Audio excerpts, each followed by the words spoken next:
Okay. Hello, everyone. Good afternoon. Hope everyone had a good lunch. My name is Matthew Ceelen, and I was diagnosed with high-grade osteosarcoma in August of 2017. Over the following year, I was treated with MAP chemotherapy protocol and mefirmatide immunotherapy. Additionally, over the next several years, I underwent multiple limb salvage surgeries and revisions. Since officially completing my chemotherapy/immunotherapy treatments in August of 2018, I have remained NED. I also just recently graduated from the University of Wisconsin-Madison with a degree in biomedical engineering in the hopes of continuing my medical journey into medical school en route to becoming a physician myself.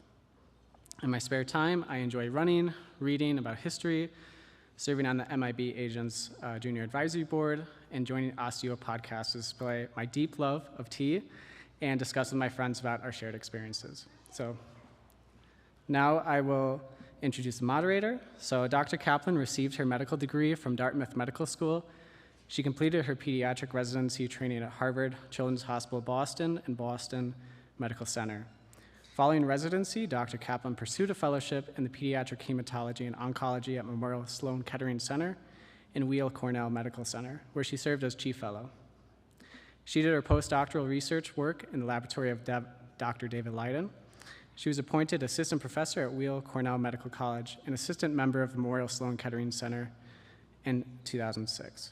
In the fall of 2010, she joined the pediatric oncology branch of the NCI.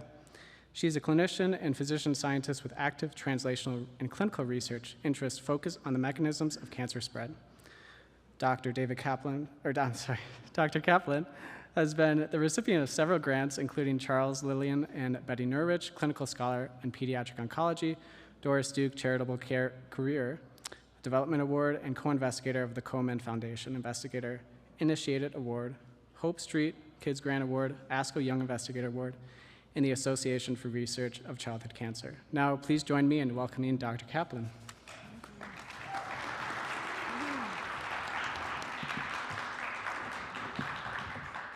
Hi, I'm very excited to be here. This is going to be an awesome session. Of course, focused on tumor heterogeneity and microenvironmental interactions. We're going to go across species, so I think we're going to have some nice diversity in that way, examining the utility of different models in that way, and clues that we can glean from looking at the differences and similarities across species and models.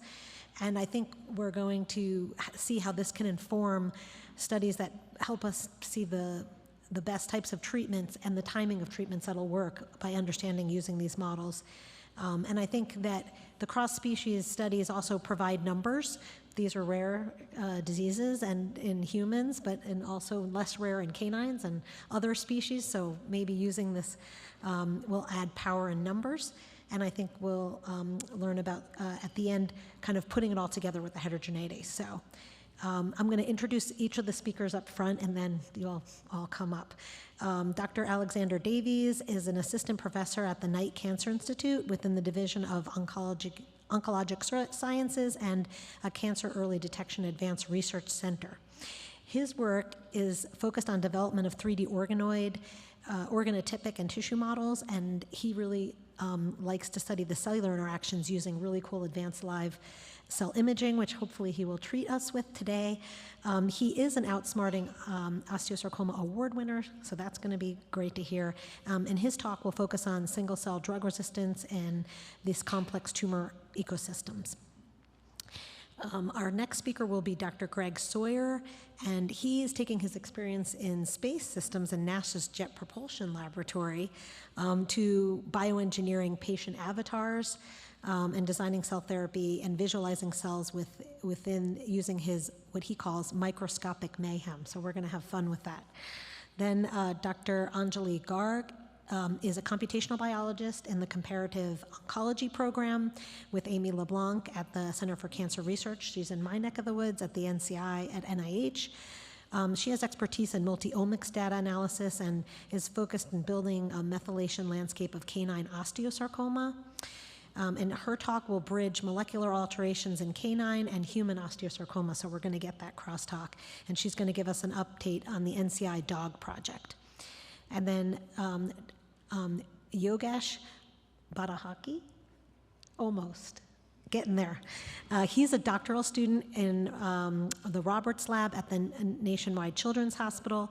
He is interested in the genetic and epigenetic alterations contributing to osteosarcoma heterogeneity, which we know is a very interesting topic, and how this relates to both metastasis and therapy resistance. And he will speak about Project OsteoCAR, which is a pretty much comprehensive resource for cell type annotation and transcriptional exploration of osteosarcoma. And then last but certainly not least, putting it all together is Dr. Rebecca Maki. She's a veterinary pathologist, a postdoctoral fellow, and a PhD student, which I think is an amazing opportunity to be both at the same time. And she's with Dr. Dan Reagan's lab in the Colorado State University, the Flint Animal Cancer Center. And her work is focused on spatial organization, so we're actually going to get to see it from the cell level all the way down to the tissue level to understand how this organization of metastatic osteosarcoma really explains tumor and stromal interactions and how that promotes therapeutic resistance. So I'm really excited to learn with all of you. Please pay attention, bring your questions, and we can have a really cool discussion after. So without further ado, Dr. Davies. Thanks.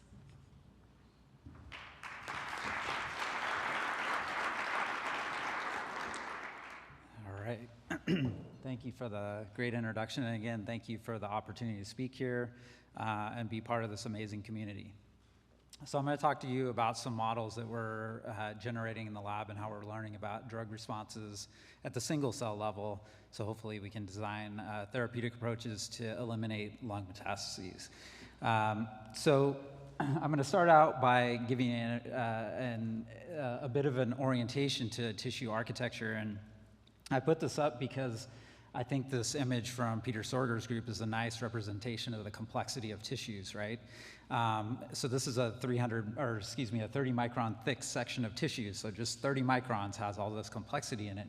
It's much wider than 30 microns, but it's not very deep, right? But you can see all of these different features in the tissue, including epithelial cells. You can see connective tissue here in yellow, blood vessels, immune cells, and all these different components, right?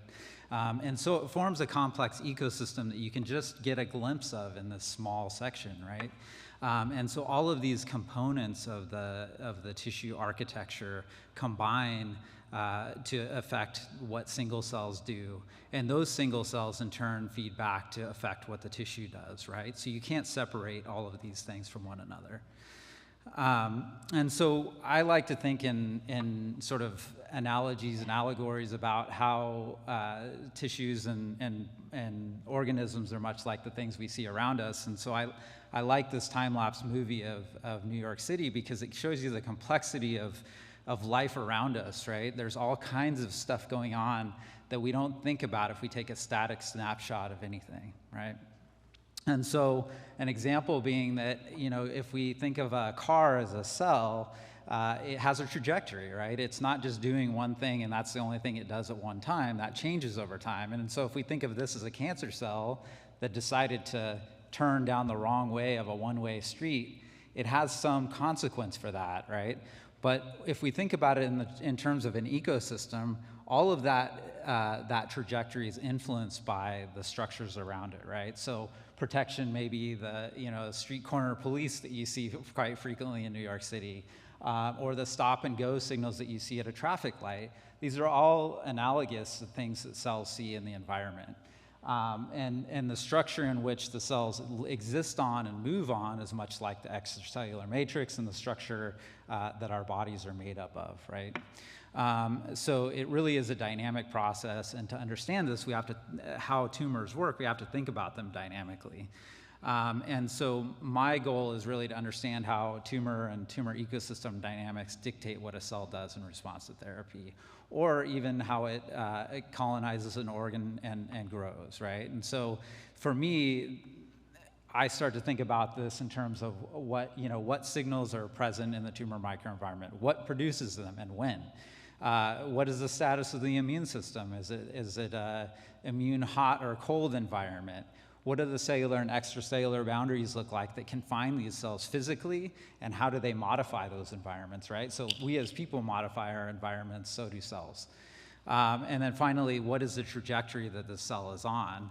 That could be growth, that could be drug resistance, or a number of other different things, right?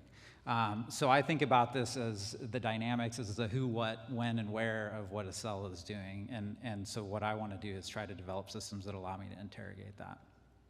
And so what we've done to that end is really, as Christina very nicely mentioned, is we sort of borrowed art from art, right? So as you can see here, we're using what's basically a Puma model that we started out with, where we basically engineered cells that express a particular reporter that allows us to see what genes are turning on, what signals they're receiving, and when, and put these into the context of a, the context of a murine model, and then we can harvest those tissues and look at them while they're living outside of the body.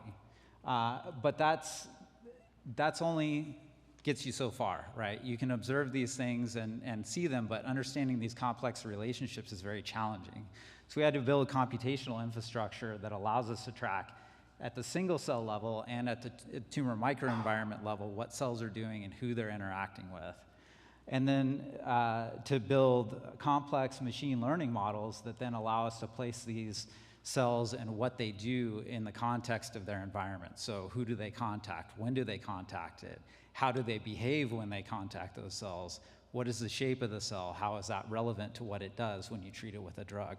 All of those things. And in fact, it's for each single time point, we're looking in a 75-dimensional space with these data. So that gives you an idea of the complexity underlying this. All right, so I'll show you an example. So as I mentioned before, we're interested in MCL1 inhibitors, and so what you're seeing here is a snap or a movie of a tumor that's in this lung microenvironment. So this is an osteosarcoma metastasis, and it's carrying a reporter for, excuse me, I keep hitting the wrong button. So it's carrying a reporter for an ERK signaling pathway and a transcription factor FRA1, which are the different colors. It's kind of irrelevant other than to say that we can track these things. And what you'll notice if you watch this movie after we treat them with the MCL1 inhibitor here on your left or right, is that there's some cells that persist. So these cells kind of right here persist beyond the treatment, right? So why do some cells die and other ones live? What's special about those cells? So we started to look at that question, and what you're looking at here is really some snapshots of movies where we've applied these machine learning algorithms to try and understand and ascribe different states and trajectories to the cells. So the different cells are all highlighted in different colors, and their color represents a state that they might be in based on where they are in the tumor, what's their shape, what is their signaling, what are they doing over time in response to the drug. And so they, if you'll notice, they change their colors over time based on their position to some extent, but they also change their signaling, which I'm not showing in detail here in dynamics. However, what we find is that the tumor cells that tend to survive elevate their signaling over time, and they tend to, so you see this correlation with an increased signaling over time, which I can't really point to, and then a decrease in cell death, right? So you're getting increased signaling and resistance. But then if you map them based on their location and their probability of resistance, what you find is that the cells that have very close contact with the lung microenvironment and very low contact with the tumor cells are the ones that tend to persist. So it's not just what they're doing, it's where they are that is important. So it's a combination of these factors, right?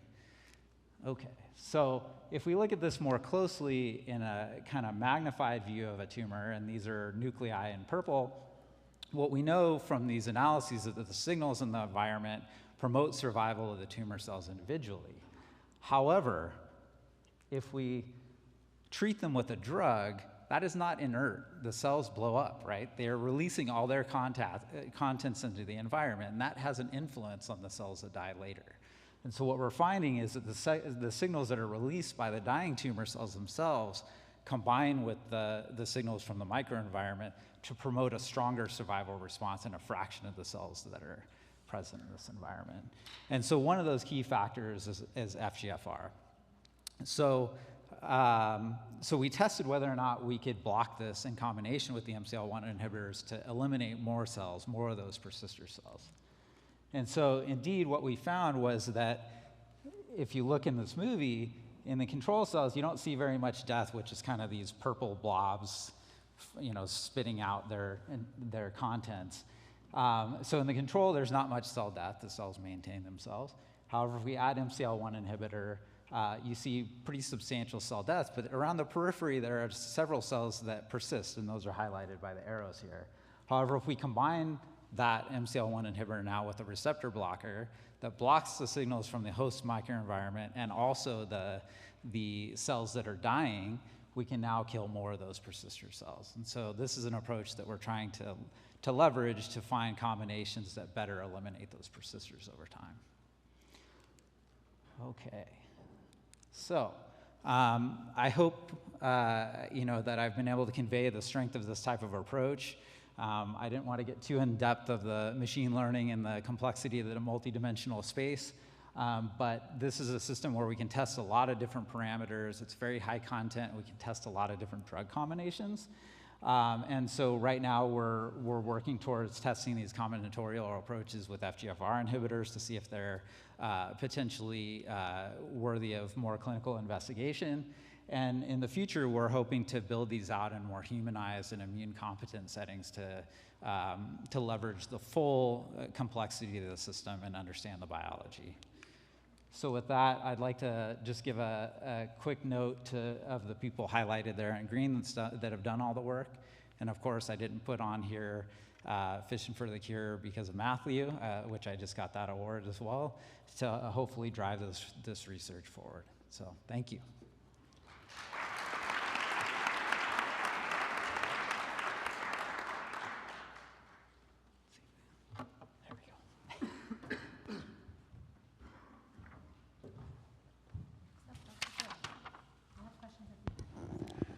Well, thank you all very much for the opportunity to be here.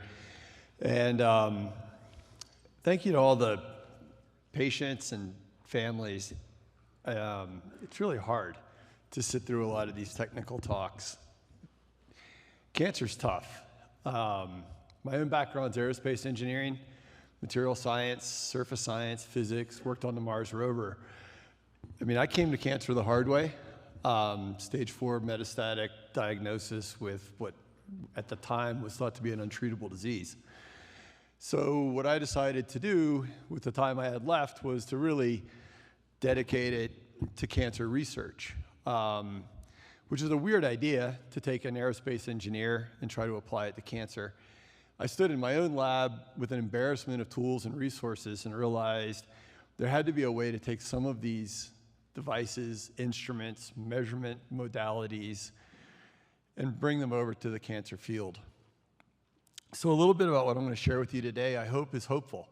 It's a sense that convergence can get us somewhere, and that there are people out there that we can engage from different disciplines to hopefully make advances in cancer.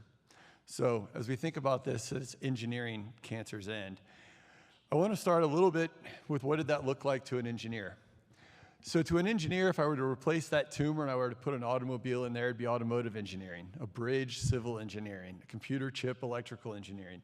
Engineers are at their core multidisciplinary scientists. We use the sciences and the disciplines we have in collective ways to affect change. We're builders, we're inventors. We take things that you can see in your mind and we try to bring them down into things that we can hold in our hands. It occurred to me as I was looking at cancer that what cancer was really missing was the kite. The Wright brothers flew kites. The Ford brothers raced cars. Today, we drove a car on Mars. Today, we flew a helicopter on Mars. And yet in medicine, we were stuck with the patient, the dog, or the mouse. We basically had a test bed that was a mammalian test bed. In the case of the patient, these tumors developed over time. They were old, complex, in multiple tissues. We often would simplify them or try to reduce them down experimentally into systems that we could get our hands around. In some cases with canines, they had spontaneous cancers. Our goal then was to find a way to get these tumors into the hands of engineers. We realized that there were a handful of ways we could do this. As we look across the top axis, we have 2D cell lines all the way over to the mouse models on the far right. Today I'm going to talk most about microtumors. What was remarkable when we made this graph is that we realized that 2D cell lines existed because the engineering problems were simple. So biologists were willing to make compromises on biology because it was where they were comfortable working, but they were not willing to do new engineering. So we leaned in on microtumors, patient-derived complex systems of all real biology, all human biology, that we wanted to hold and bring into the lab. The trick was, how do we hold those things? It took us years to invent a new class of material called liquid-like solids. These are soft, granular, tunable microgel materials that we had to invent. They had to be charge neutral with the appropriate context to allow tumors to live on those spaces. Along the way, we realized that through all of that tunability, we had an opportunity to do 3D printing, single-cell placements, organize complex scenarios of multi-organ models of disease. The inventions at this time point have spanned around 3 to 5 years. We were publishing papers in it, but we really were not there yet. Most of the patient samples that we got at this point, we were dissociating into single cells. And we really were not recapitulating the very biology and complexity that we wanted. So we had to go out and invent a whole new set of infrastructure. We had to invent Darcy plates. These are very, very precisely controlled but passive perfusion plates that use a gravitational difference on the square well to allow fluid media to flow through the liquid-like solid, which we tune to act like a capillary bed. And thereby we can provide an opportunity for these tumors to grow in the appropriate context. We can feed them, we can drug them, and we can image them. All of the images that I'm going to show you today are real. These are not computer simulations of the events that have unfolded. Once we had this in place, we were now able to go take on one of the challenges that we wanted to do.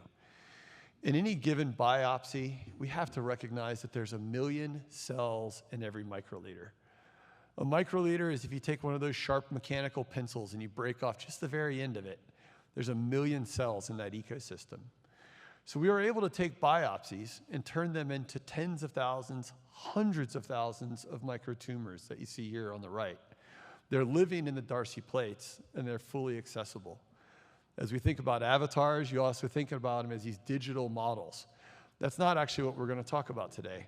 What we're going to be talking about are physical models of cancer. This is a very rare pole mutation colorectal cancer that's MSS stable. And yet we see it loaded with immune cells that you see there in the bright blue-green images in the cell. This is lung cancer.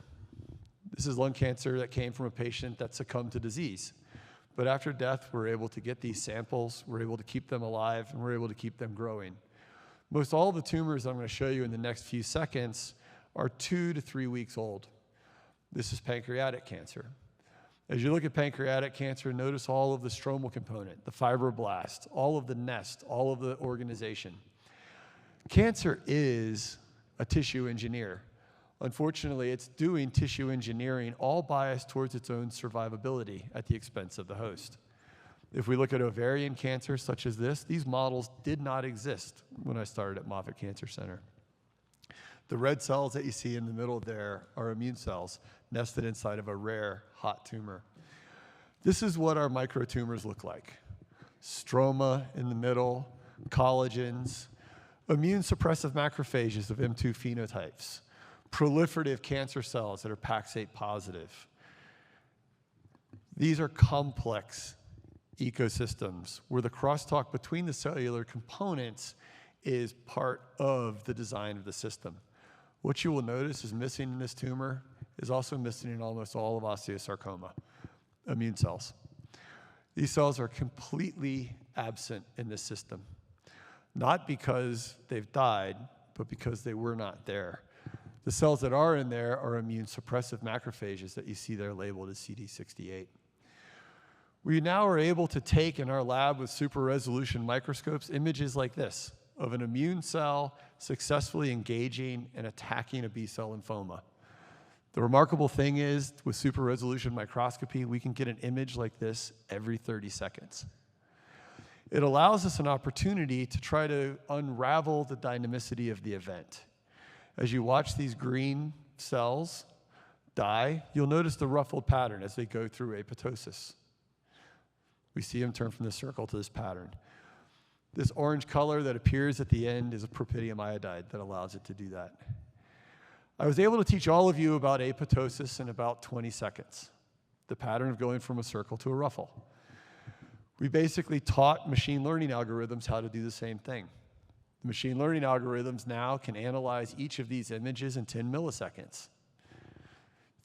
Thousands and thousands of times faster than we can get the images. They can then serve those images over to an AI system that's able to go trace every single cell, give us the centroid, the location, the engagement, the polarization, the motility. How far did it forage before engaging another cell? When did it detach cells? Which ones are bystanders? Did the bystanders become activated? Did they participate? And which one of these cells is doing all the killing? Over the years we've been doing this, we've detected multiple serial killing events. It tends to be a common thing. Also, around 30% of them tend to be the active cells within any one of these assays. From that, we are then able to serve all of these data back into the mathematics core, where the mathematicians can analyze every single pattern of these cells.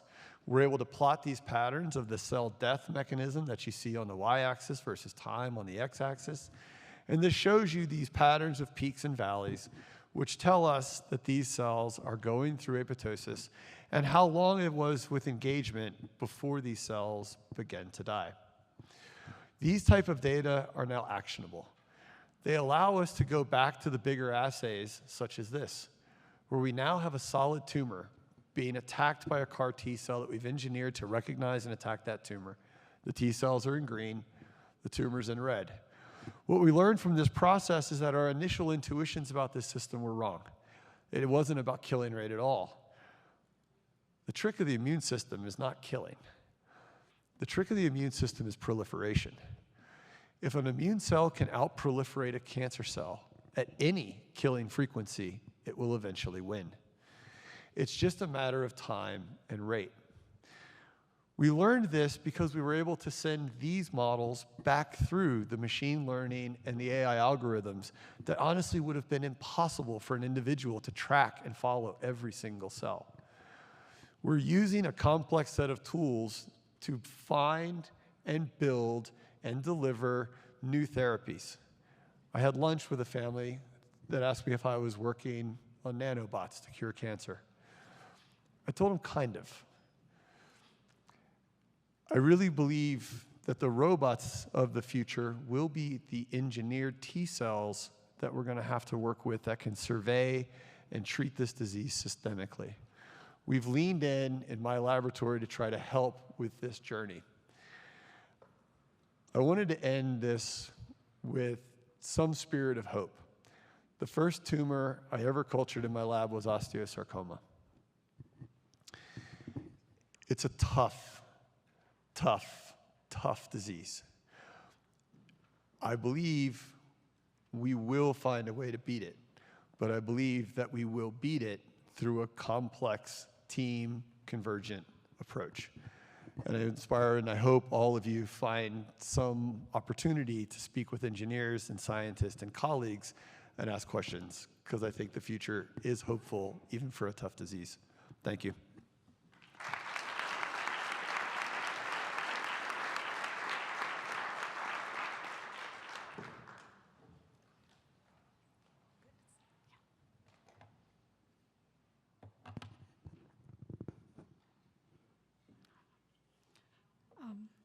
Good afternoon, everyone.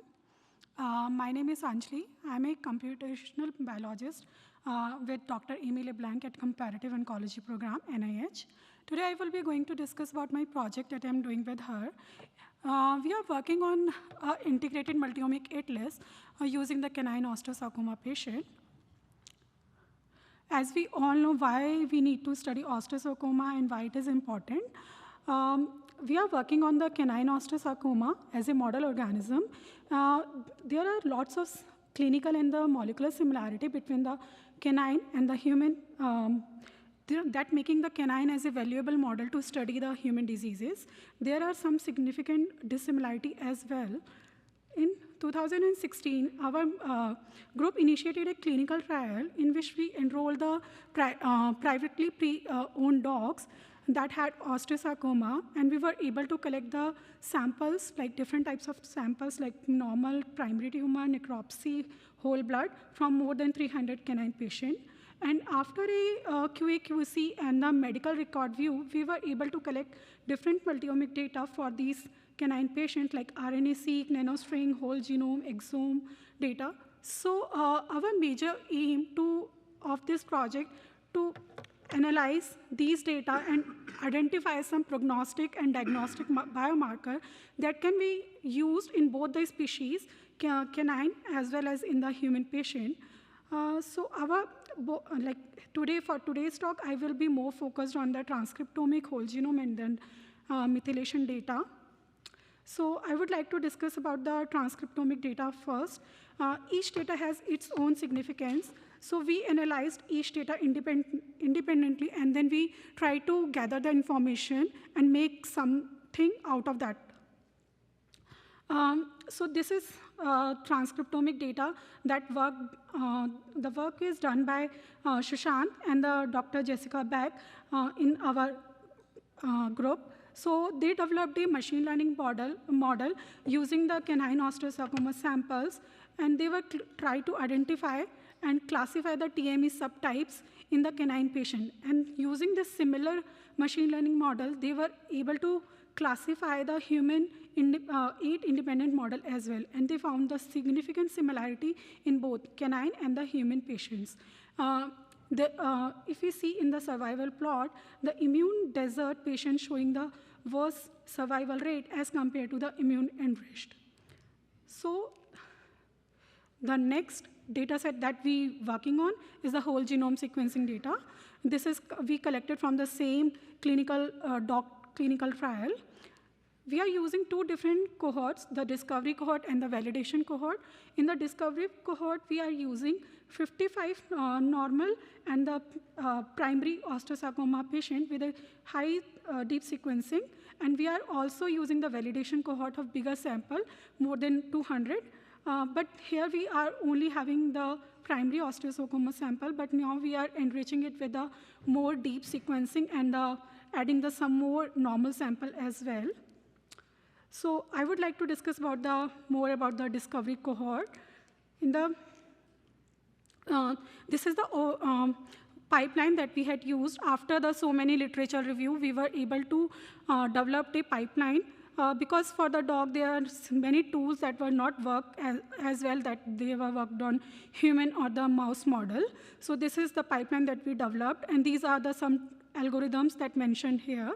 So we are majorly focused on copy number, structural variation, somatic, germline variation. So for today's talk, I would be more focused on the copy number data only. So this slide is more crowded, but I would be more focused on copy number variation. So in the x-axis, these are the dog sample IDs, and above it, these are their clinical data like DFI, location, TME subtypes, and their sex, age, and ALP information. And this y-axis, these are some marker genes that we collected from the literature. We analyzed more than 880 genes, but here I'm showing only the top 25% of genes. We found that chromosomal 13 genes were mostly amplified in the canine patient, and we found some genes like P10, CDK, and 2AB that were deleting in most of the canine patient. And when we looked for the validation cohort, we found the similar sets of genes were amplifying or deleting in the validation cohort of 209 sample as well.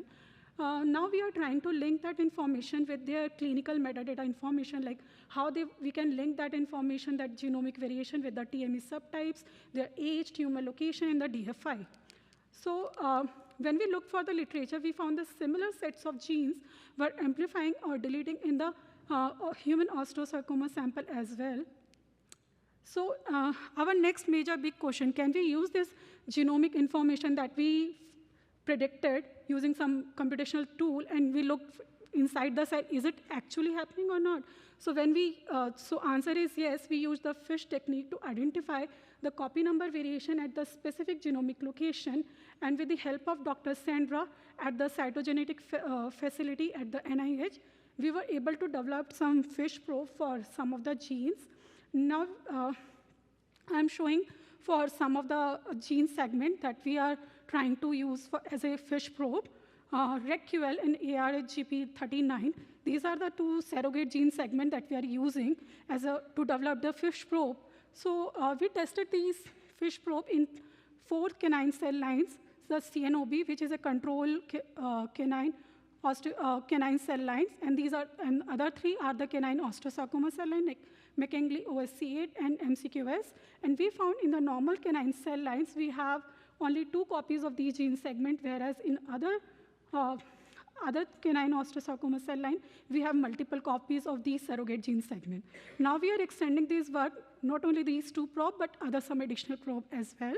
And we are also trying to do not only the cell line data, but also on the FPP samples as well.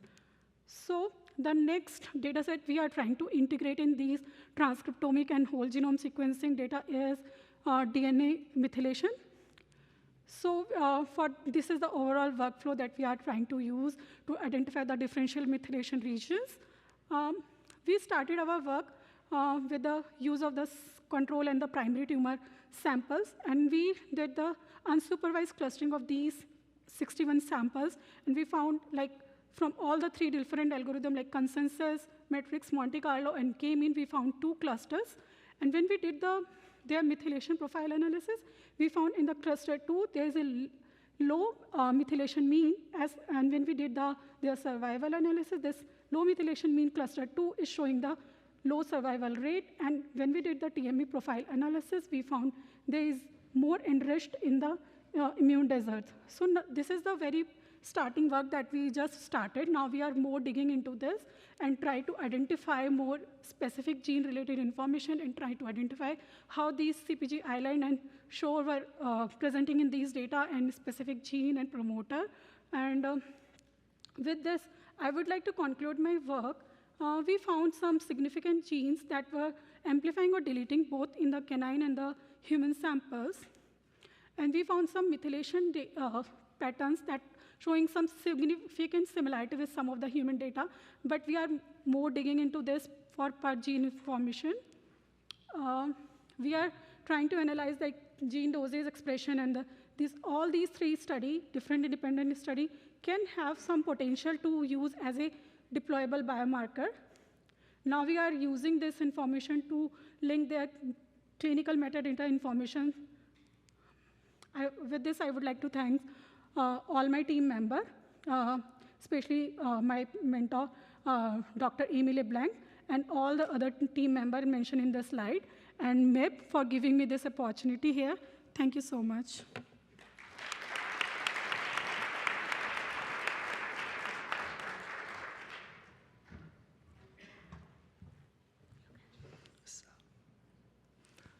Good afternoon, everyone. My name is Yogesh, and I'm a part of Ryan Roberts' lab at Nationwide Children's Hospital.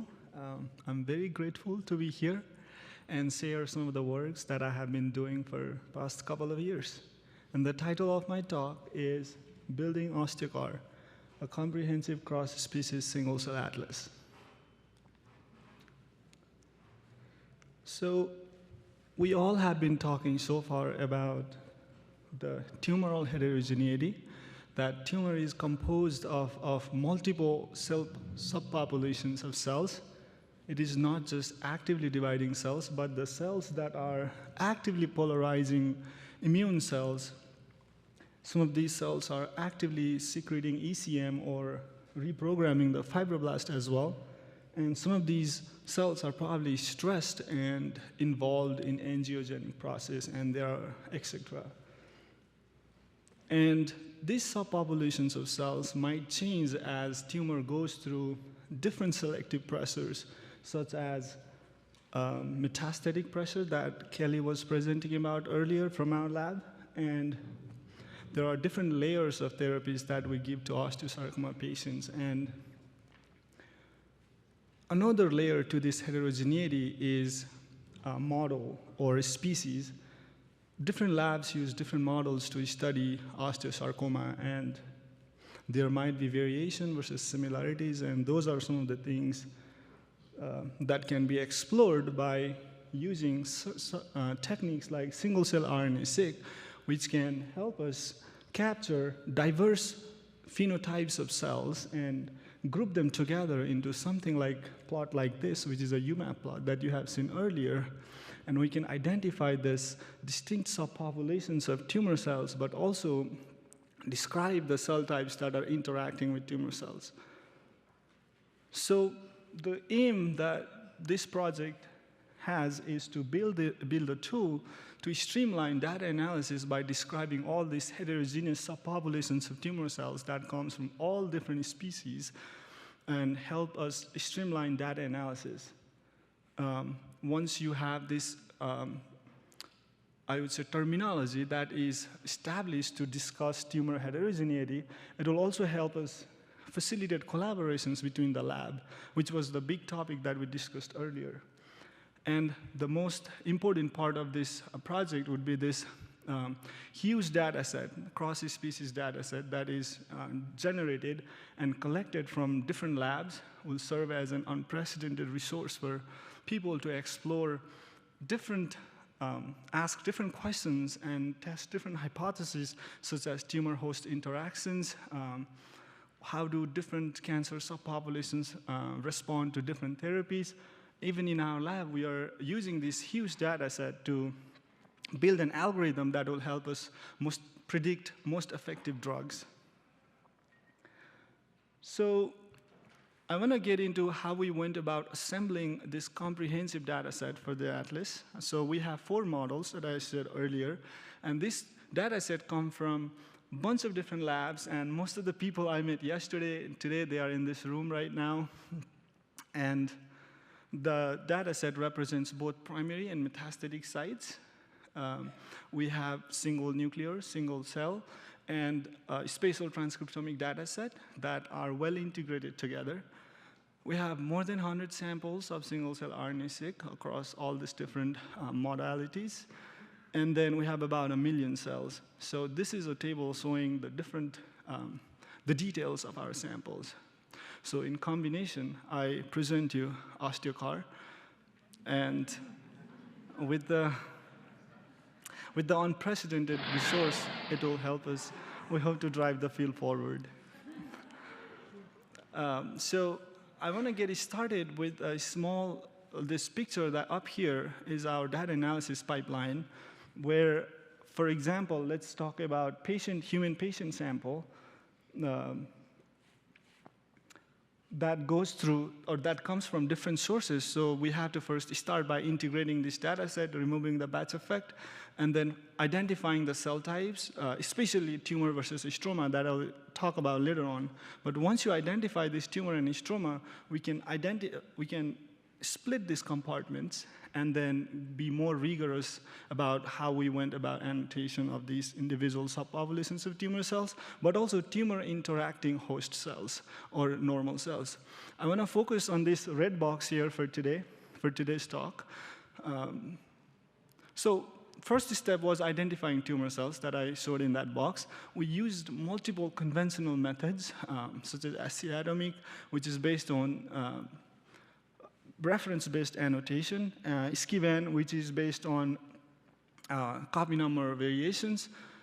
We found high degree of discordance from the results that came out of this conventional method. So we are actively developing our own algorithm called ScanBit, and Matt Cannon is leading and actively improving this pipeline. And the plot there shows the discordance of what cell gets identified as tumor and what cell doesn't, and across all of these different methods. And you can see that there is high degree of variations. But if you look at all the way on the left, that's the final call. That is the algorithm that we are building right now that is separate from the scan bit that I just mentioned, and that is what we are developing by using our cross-species data set. So people were calling osteosarcoma cells uglies, right? And it is very hard to identify uglies, but we can use uglies to identify uglies. So that's what we are doing here. First of all, we identify these ugly cells from PDX, where we know for sure that those are tumor cells because they were injected into the mice and they were human cells, and we know for sure they are tumor cells. And we also have cell culture mouse cells. And later on down this complex pipeline that I showed that I don't have time to explain, we leverage those uglies to identify the uglies that are hard to identify. So what we did was we tested whether this pipeline works or not, and the result on the right, or my left, shows that we have data sets where we know for sure what cells are tumor because they were labeled from the beginning, and then we tested whether this pipeline works or not, and then it works 99% with 90% accuracy, and this is how we proceeded about identifying our tumor cells. So once identifying these tumor cells accurately, it allowed us to explore the distinct subpopulations or transcriptional heterogeneity that are represented in osteosarcoma disease. Up here, I'm showing patient primary osteosarcoma disease from the bone, and what we have identified is these 6 distinct subpopulations of osteosarcoma tumor cells, first one being proliferative, which has highly upregulated pathways.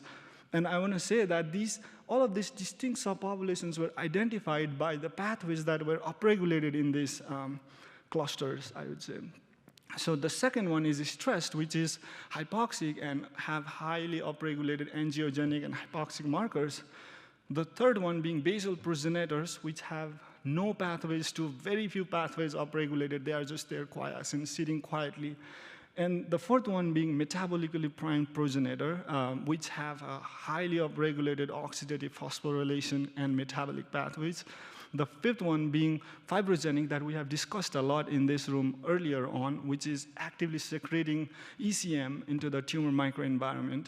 The fifth one, the most interesting one, is this interactive subpopulations, and they have inflammatory and immune-related pathways. We thought these were some contamination of immune cells into our tumor, but then again, using cross-species utility, we tested whether these cells were present in PDX data set or not, which for sure we know are tumor cells, and they were present there. So that's how we went about leveraging this cross-species data set, first to validate that these are indeed tumor cells. And if we do this for all of the data sets, if you look at the big plot over there, the first column is the primary tumor, and the second column is the metastatic tumor. And the rows are each patient, human patient, human PDX, dog patient, and mouse, syngeneic mouse model data set. We see a consistent patterns of heterogeneity that are represented across all of these models. And this can lead to a lot of implications, whether we can explore how does these different subpopulations respond to different kind of therapies. And these are some of the questions that we can explore and answer using something that looks like this. Thank you very much. And here is my acknowledgement. I want to thank Ryan Roberts for letting me work in this amazing project, and all of the collaborators, most of the people are in this room already. Thank you.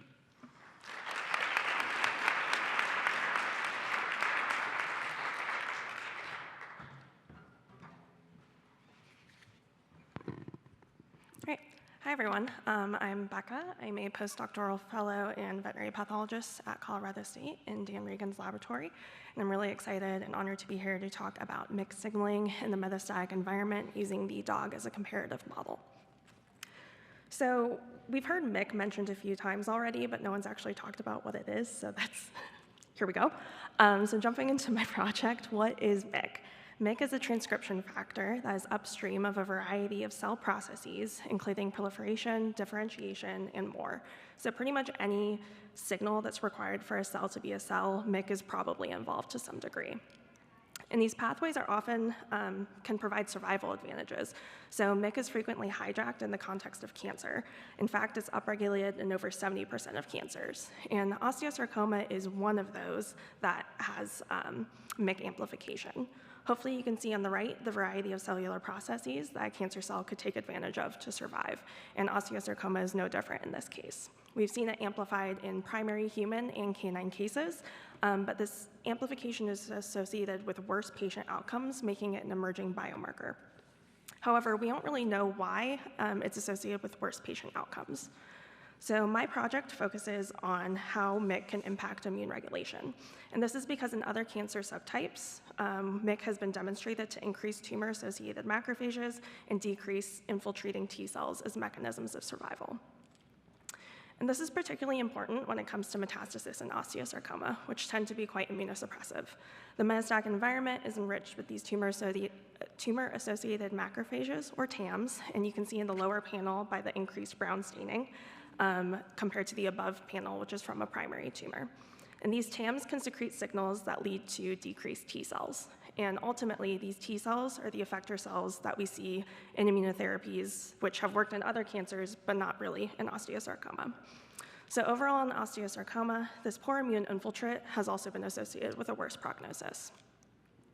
So we're interested in linking the relationship between MYC and immunosuppression, and we hypothesize that MYC leads to tumor progression in the metastatic environment by promoting immunosuppression.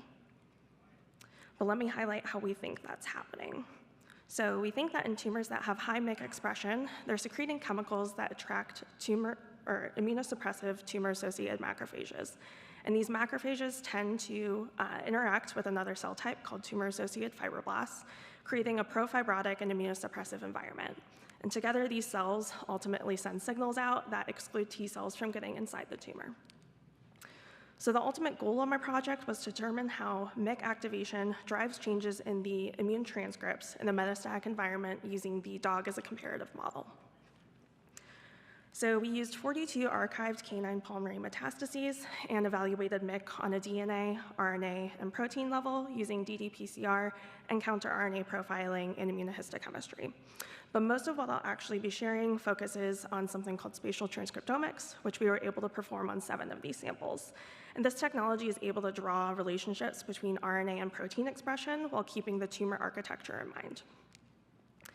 So in our metastatic canine samples, we saw an impressive amount of variability in MYC protein. The higher the bar in the graph, the more frequent and intense the protein expression is in the sample.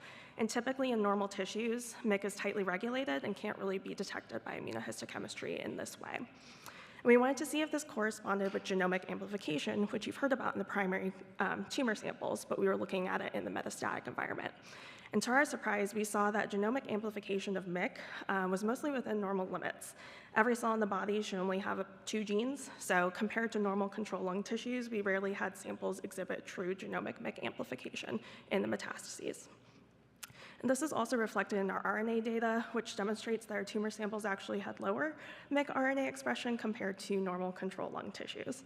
But since we saw so much variability in the protein levels, this is what we decided to focus on moving forward. So if you arrange all the samples and their protein expression from smallest to largest, you can stratify the samples based on if they have protein expression above or below average. And this is how we get our categories and start to ask what is different between samples with high MYC protein, which is shown on the right, and low MYC protein, which is shown on the left. And so just to orient everyone to volcano plots, since I'll show quite a few going forward, genes that are further on the right are going to be expressed in our high MYC samples, and those on the left are more expressed in our MYC low samples. But another way to think about it is that if the genes are on the left, they're downregulated in our MYC high samples. So we thought it was really interesting that our MYC high samples are enriched for a gene called MRC1, aka CD206, which is associated with immunosuppressive macrophages. We also found that high MYC samples often have loss of functional T cell markers, and these include CD247, which is part of the T cell receptor, CD274, which is known as PDL1, and TOX, which is a T cell exhaustion marker known for negatively impacting immunotherapy. And so while we can see general trends in our bulk RNA data, it can be hard for us to specifically understand what cells are contributing to what signals, where they are, and what they're doing. And this is where genomics comes into play. It allows us to more specifically profile not only what signals are coming from what cells, but we can also understand if the location of cells changes the genes that they express. So here's what that sampling process looks like, but I'm going to zoom in a little bit. So here I have one tumor sample, and we can see we have metastasis in adjacent lung. And we collected samples from inside the tumor at the tumor-lung interface and adjacent lung tissue. And zooming in on this interface section and redrawing that border, we can see T cells in green and then macrophages in red. And we can start to ask questions about what makes a T cell inside the tumor different than a T cell outside of the tumor, and how does this change based on the MYC protein status. So this is what each of those cell populations looks like from the same region, but with each cell population in isolation. And so we were able to capture RNA transcripts from macrophages, T cells, and then everything else that was left over. And you can already see differences in the immune cell numbers based on MYC status for the same area size that is sampled. And if you actually quantify this, we can see that MYC high tumors have significantly lower T cells, but we can get even more specific than this. And we can show that this is actually being driven by the interface between the tumor and adjacent lung, suggesting that MYC high tumors have exclusion of T cells both inside and outside the tumor compared to MYC low samples. And then we can also start to understand what makes the T cells and macrophages in MYC high tumors different than those in MYC low tumors. So now I can actually split my volcano plot based up on our cells of interest, and we can see with greater granularity that our macrophages are more immunosuppressive in our MYC high samples, expressing CD206, CSF1, and TGF-beta. We also see immunosuppressive TGF-beta in our tumor and stroma, in addition to enrichment for extracellular matrix proteins and cell adhesion proteins in both our tumor cells and T cells. We also see that our MYC high samples have downregulation of cytotoxic T cell markers like granulysin and granzyme, and loss of T cell associated PD-1 expression.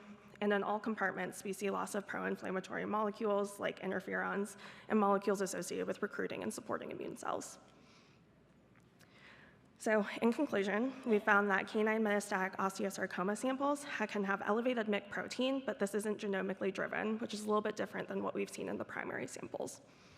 The higher MYC protein samples have transcriptional enrichment for immunosuppressive macrophages, and they also have lower T cell infiltrates. This is being driven at the tumor margins, and the T cells that are present actually demonstrate loss of their cytotoxic function.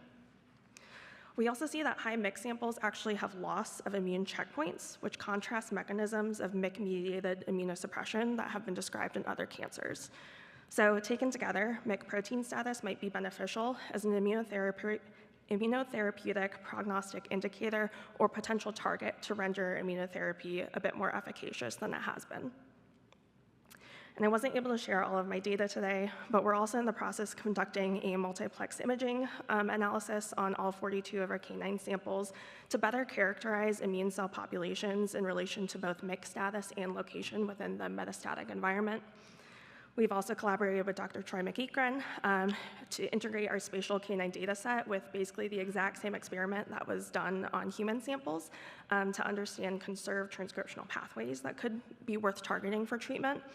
And we're functionally looking at pharmacologic MYC inhibition in cell culture models to understand how we can manipulate the chemicals that these cancer cells are secreting to then ultimately lead to additional targetable mechanisms. And it takes a village, so I want to thank everyone involved in helping with this project, including our canine patients, their families, and then my funding sources in my lab. So that's it.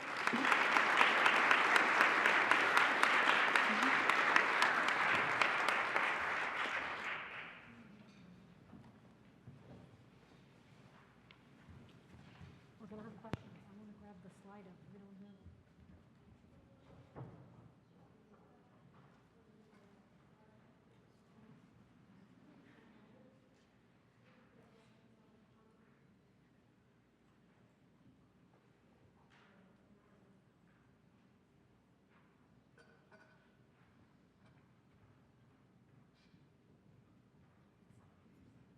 I have lots of questions, but I'm not paying attention to the slide.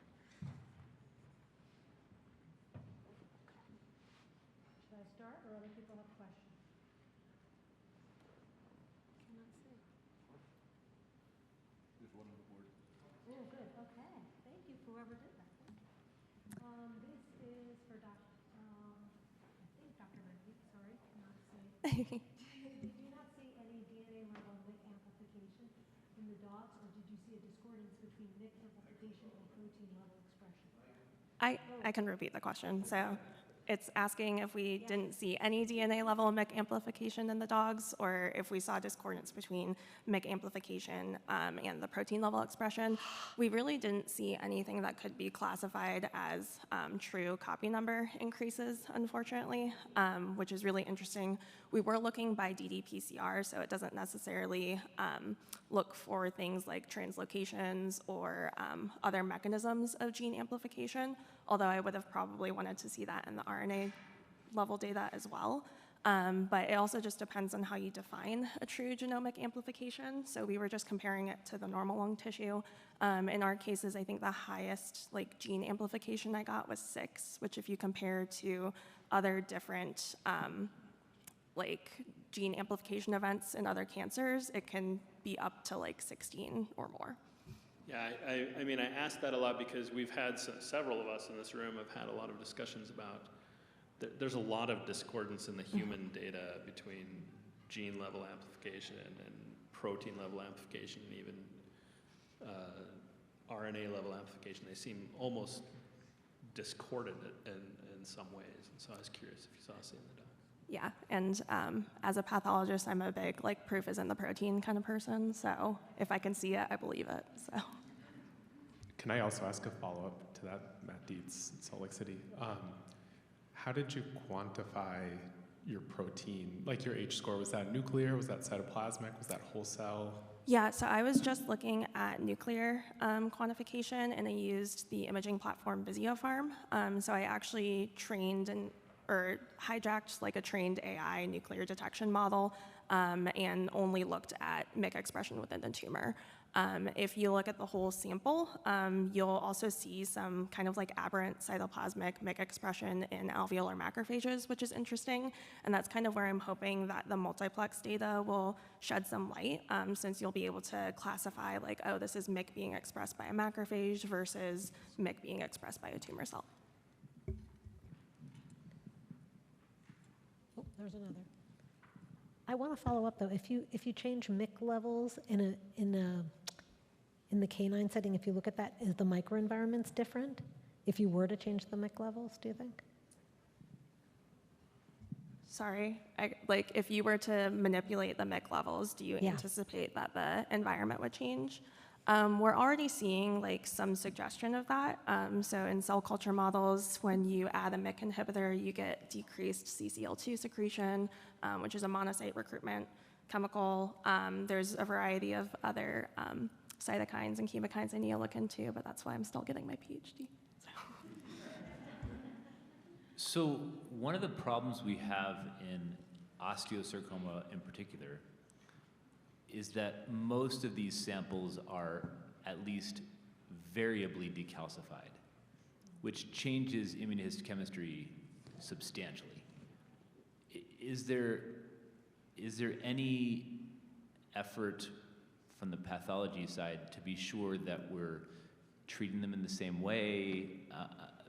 Because you could simply be changing the protein presence of some proteins just by how they're processed. And so you might be selecting for less bony matrix because they required less decalcification or something. Is there any sense on the standardization in that pathology process? So I guess operating in the veterinary space, we're usually trying to cut costs generally always. And so if a sample doesn't need to be decalcified, we typically don't. I will say that's not entirely standard practice. It is pretty easy from the pathology side of things to tell if a sample's been decalcified. So at least in my study, none of the samples had decalcification artifact. In fact, most of our canine metastatic lesions typically don't have to undergo decalcification for whatever reason. And I don't know if that's just because we're more tolerant of dull microtomes or what, but yeah. Hey, I had a question for Anjali. I was intrigued in so you guys use kind of 3 different methods to look at patient-to-patient or dog-to-dog heterogeneity among your samples. And all of those, very similar to a lot of work that's been done in humans, identify 2, sometimes 3 different populations. I was wondering if you looked across the different methods to see whether it's the same population that you're identifying 3 different ways, or whether there's some independence in the populations that are identified using the different methodologies. Can you please repeat the question? I didn't get the last part of. Well, if you identify 2 populations using your 3 methods, is it the same patients that you're identifying in population 1 versus population 2, or are they completely different, and one will be identified this way here, but that way there? You mean to population, you mean to say in canine? Correct. Yes. Thank you for this question. Yeah, when we look for the breed, it doesn't affect the result. It is like all the breeds showing the similar type of pattern of gene amplification or the deletion. There is no specific breed is enriched with this type of amplification or some breed showing this type of deletion. No, we didn't find any type of breed specification, genomic variation. It is all throughout the breed showing the similar pattern of gene variation, genomic variation.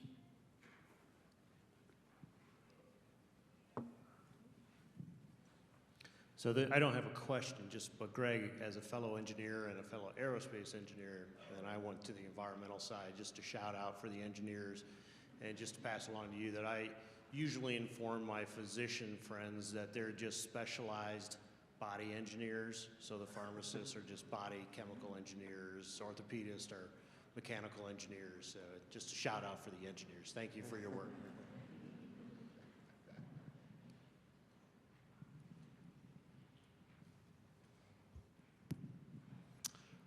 Thank you. Brian Ladle from Johns Hopkins. Specifically for Dr. Davies and Dr. Sawyer, I love these, kind of microculture models, right? I think we're learning so much by putting all the cells together, right, and watching what they do. I'm curious, how do you, it becomes one of these where there's 1,000 variables, right? So for instance, how do you think about culture conditions or media that you use or oxygen tension? I'm curious how you kind of think through these or how you've adapted for these in your models. Okay, I'll take the first shot at this. So for us, it's a lot of complexities, but it turns out that when you tend to culture tissues as a whole, they don't need many additives. Because they're self-sustaining, much like we are. We put food in and we survive, right? We breathe the air. So, that's one of the benefits in my mind of these systems in many ways is that they're very self-sustaining. And so everything that I've shown, the only things we put in the system are hydrocortisone, insulin, and some other nutrients. We don't put FBS or any of these common additives, right? So they're self-sustaining. So I think that's a real benefit. As to your point about the 1,000 variables, I think that's where AI and machine learning comes in many ways in terms of interpreting the data. I think this is what you were getting at also with that, is that there is a lot of complexity. However, once you start to dive in, you find patterns, and it turns out the complexity is not as high as we might think. And so in terms of pathways and things like that, I'm going a little more in depth to your question than I think you asked. But in terms of the complexity of pathways, patterns repeat themselves, and many of the normal pathways are somewhat limited in the ways that they can function. And in cancer, they just deviate a small amount from that. So it turns out that I think there aren't an infinite number of possibilities cells can traverse through. There are a finite number, and they're discoverable. And I'm quite optimistic that number is much smaller than we might imagine. Yeah, I guess for us, we had to use function as a readout. We ended up spending a lot of time, probably about 5 years in our systems, culturing normal, healthy tissue. And then looking for readouts like with pancreas, looking for responses of insulin and glucagon to challenges with glucose. But we really spent a lot of time culturing normal, healthy tissue before we started working in cancer. And we used functional readouts to try to decide that we were doing a decent job with that. As was noted, unlike organoids and things like that, you really don't need a complex media. In fact, you shouldn't. We use human plasma-like media by itself, quite honestly.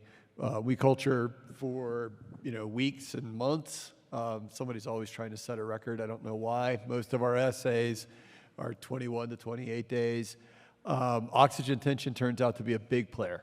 So we have to tune that by tissue type. So we do everything from very hypoxic to actually very hyperoxic if we're dealing with things in lung. Overall, I would say the best tool that I think I have found to try to tune any of these things is looking at metabolism. So we'll look at the metabolic pathways to try to see if we're matching these things. And if we try exotic medias, they're almost anti-correlated. So we generally have learned, it's best to kind of back off of these things, give them time, don't push them to being hyperproliferative, and try to maintain what they are. I will say that they come along with their own matrix, their own stroma, their own ecosystem, but there is a lot of intratumoral heterogeneity, so not all fragments are the same. So actually what you end up having to do is a lot of statistics. We have to grow a lot of samples, we have to look at a lot of these variables, and that's kind of where it ended up.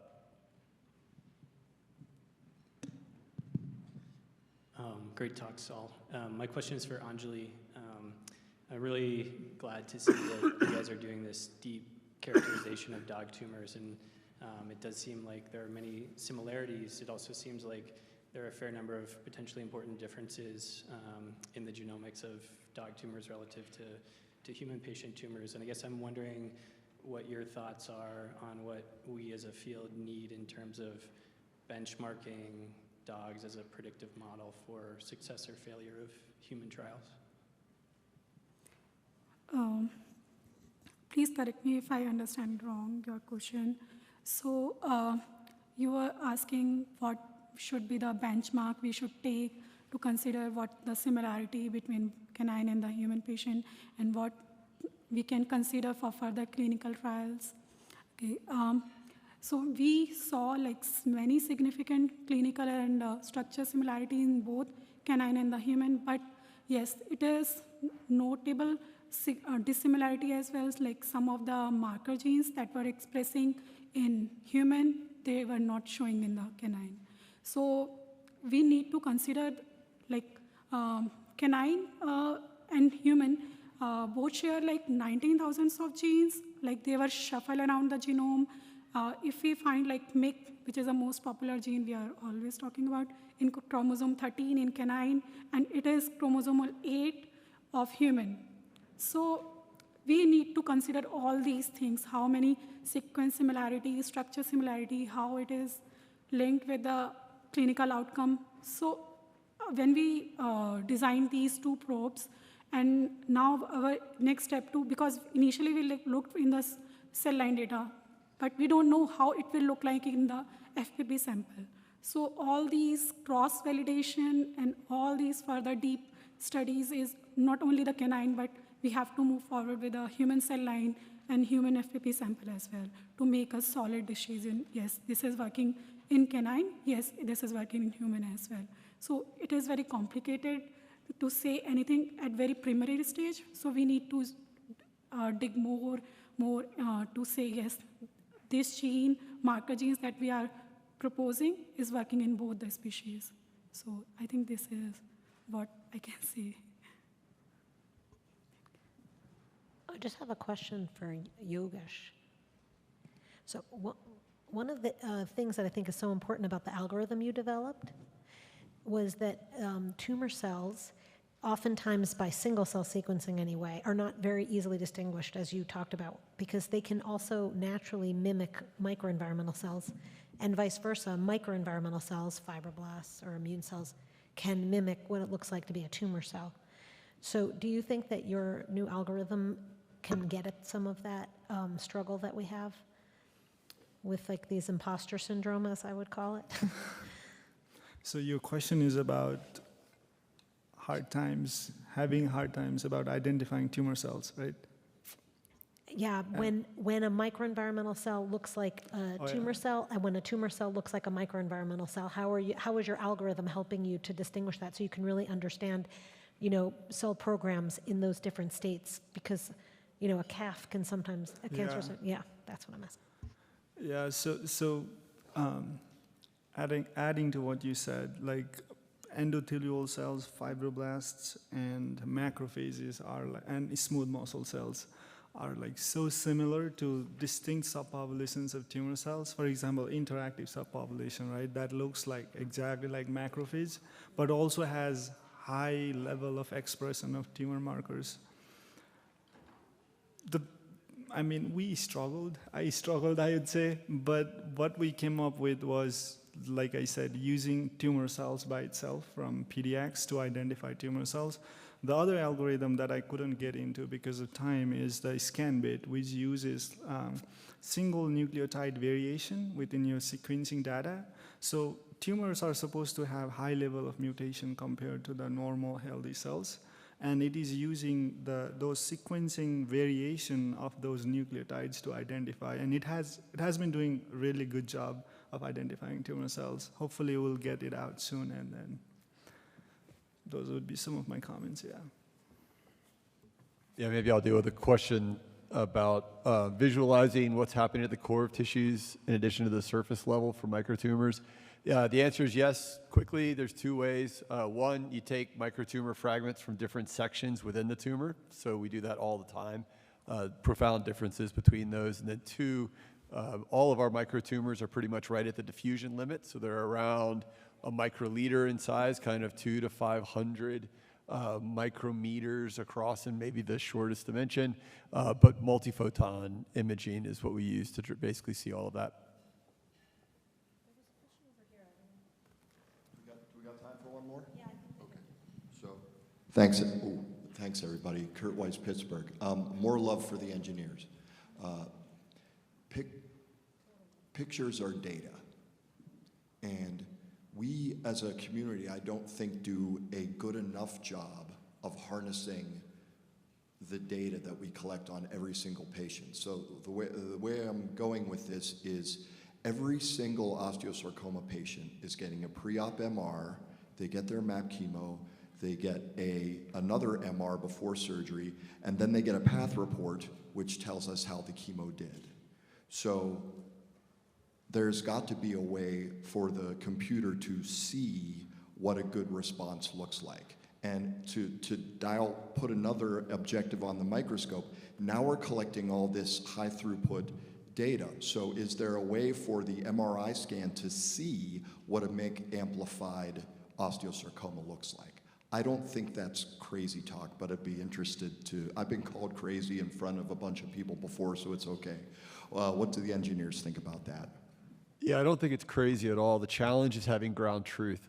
So the biggest issue in a lot of the training is having enough data sets with enough good resolution of ground truth to have reliable training. One of the biggest obstacles that we're finding in a lot of this is we don't have enough complete data sets to basically train the systems. So it's been quite frustrating, but I think in principle, absolutely. And I think where it'll end up eventually is that these computers will flag up anomalies that'll warrant closer looks and second looks and earlier looks as we go longer and longer with this. But I would encourage everybody that's taking data to really be really careful, save your data, hold on to it, because when we try to go back and compile data, we find lots of holes in our databases that make them unusable.